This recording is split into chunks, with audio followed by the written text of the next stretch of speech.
রাধে রাধে বন্ধুরা, তোমরা দেখছো যে নদীর জলটা খুব শান্ত।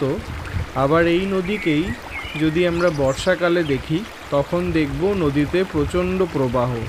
তো আমাদের জীবনটা হলো এরকম নদীর মতো। কখনো আমাদের জীবনে থাকবে চরম শান্তি, কখনো আবার জীবনে থাকবে চরম সমস্যা। তো তাই বললে ভেঙে পড়লে চলবে না। নদীর জল যেমন প্রবাহমান, সেরকম আমাদেরকেও বয়ে চলতে হবে আমাদের জীবনের সাথে। তো সুতরাং এই নদীকে দেখে আমরা বুঝতে পারি যে এই নদীর জলটা যেমন স্বচ্ছ, সুন্দর এবং প্রবাহমান, সেরকম আমাদের জীবনকেও স্বচ্ছ, সুন্দর এবং প্রবাহমান রাখতে হবে সবসময়। So don't be stagnant, always flow like a river. Radhe Radhe, ভালো থাকবেন, সুস্থ থাকবেন।